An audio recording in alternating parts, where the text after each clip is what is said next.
Dito nga pala sa Undergod Podcast, pinag-uusapan namin yung mga bagay, deep dive sa mga bagay patungkol sa faith, sa kultura, about creativity. At kung hindi ka pa nakasubscribe, click mo na yung subscribe button dyan at share mo na rin tong episode na to para malaman ng algorithm ng YouTube na gusto mo yung mga ganitong klase ng usapan. Siguro na notice lang nila sa mga bars mo. Pero I don't know if kung kapag nasa circle ka, if that's something that you're spoken, alam mo yun, parang vocal ka about that. Pero nakikita ko naman kasi siya, ini-incorporate mo siya sa mga lines mo. It's about your faith, bro. So, doon naman ako interesting. Eh. So, gusto kong, balik lang muna din tayo, bro. Gusto ko lang bumalik ng konti din. Paano ka naging, ayun nga, hindi ko alam kung this is something na you're outspoken, which is about you being a Christian, bro. Gusto kong dalhin mo tol sa kung paano ka naging Christian, ganyan. Are you raised sa family na Christian na talaga, ganun? Ng family ko growing up, kami solid Catholic. Ang unang naging Christian sa amin, yung ate ko, yung ditchi ko, naging Christian. Tapos parang dinadala niya, high school ako noon, dinadala niya ako sa Elevate. Doon, tapos parang nagkaroon ako ng, dati pupunta lang ako sa Elevate kasi maraming mga crush. Pero nung nagkaroon ako disciple group, medyo, syempre, minsan yung lalo na yung group ko na yun, yung D group ko na yun, sobrang solid nung group na yun kasi hindi lang kami sa kikita-kita. Minsan lumalabas nagbo-basketball kami, gano'n. Tapos, Shoutout mo sila, bro. Yung D group. Pwede mo rin sila i-shoutout. Kay Kuya Jobo, yung D group leader ko nun. Nung time na yun, sobrang iba yung yung sa D group leader ko na yun kasi parang high school days yun kumbaga teenage, so siya talaga yung pinaka kuya-kuya ko na kapag ako na may mga ako sa buhay, sa kanya ko unang, parang sa kanya ako komportabling magsabi agad, tapos parang na niya ako kapag kailangan ko ng kumbaga may nasasabi niya sa akin yung mga tamang time na yun. At sobrang na-appreciate ko siya hanggang ngayon. Ano yun. Tapos, may time na nung pagpasok ng medyo natigil akong mag-attend sa Elevate sa D group. Although, nakatanim na rin sa akin yung beliefs. Tsaka yung faith din.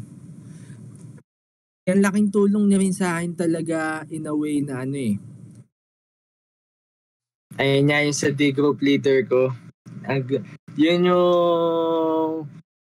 Tapos pa ako nun sa Elevate, di ba yung sa youth service, kadalasan mga mga teenagers. For teenagers siya Tapos pa ako nun, sobrang solid ako nun. Kasi nag-ano pa ako nun nag-usher sa pinto. Tapos nakalimutan ko anong tawag. Alam mo yung GLC? GLC ba? Tapos parang kapag summer sa Elevate, may parang mag-enroll ka doon, tapos ituturo nila sa yung GLC. Yeah. Parang gano'n. Nag-ganon ako before. Pero hindi ko ata siya natapos. Pero nag-ganon ako. GLC is, na siya, di ba? Parang leadership, ganyan. Training. Tapos, ayun nga, yung D group leader ko, si Kuya Jobo. Ang unang shinare niya sa akin yung yung alam mo yung maliit na booklet, yung parang nakalimutan ko yung title ng booklet pero something about decision. Parang ganun. It's parang Hindi ko alam kung for spiritual laws, parang ganun. yung may good works plus faith equals salvation or faith plus faith equals salvation. Yung parang ganun. Yun yung una kong natutunan na booklet. Tapos nung high school, kasi binigyan ako ng ganun nung day group leader ko eh. So, tuwan-tuwa ako nun kasi yung pag-explain niya sa akin, gustong-gusto ko yung talagang naintindi. Talagang tumagus sa akin kung paano niya hinayag sa akin yung laman ng booklet na yun. So, nung time na binigyan niya ako ng sarili kong copy o yung diniscuss namin, binigay niya sa akin mismo. Dala ko yun sa sa school. Tapos kadalasan kapag masisingit ko siya, sinisingit ko. Wow. Tapos yung yung prof ko sa Christian Living, tuwan-tuwa siya sa akin kasi nung high school parang hindi mo maiisip na gano'n ako nung high school parang medyo kasi pasaway ako medyo gano'n loko-loko. Tapos parang gano'n. So, parang tuwan-tuwa sa akin yung kasi lagi siya may activity na parang mag-share kami ng ng Bible verse to explain namin sa Classes. Tapos parang may shinare ako dun Tapos parang nagustuhan niya yung shinare ko nun. So, parang tuwan-tuwa siya sa akin. Tapos parang inano niya ako. Hindi ko makakalimutan yun Parang kasi kilala nga akong pasaway. So parang inaano niya, parang sinubukan niya akong i-daragin. Parang sabi niya na, ba't ganyan ka mag-share, ganyan, pero ganito ka. Parang gananin niya ako. Tapos parang, eksakto nun, parang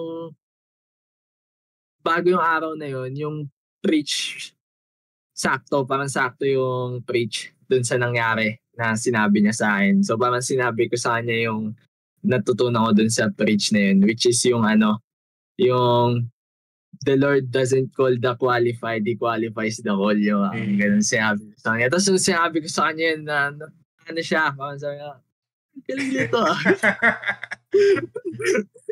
Well, ando palang battle rapper ka, may repat ka ganun sa pro. Hindi, pero si timing ni Lord yun. Yeah. Sakto narinig ko yung preach, tapos parang ganun yung naging nung prof ko. So, tama lang na masabi ko pala yun. Yung time na yun. Solid. May mga sinasuggest din na video somewhere dyan, yung YouTube, na galing din dito sa channel na to. At kung nagustuhan mo itong usapan na to, click mo rin yan. Baka magustuhan mo rin yung iba pang mga usapan.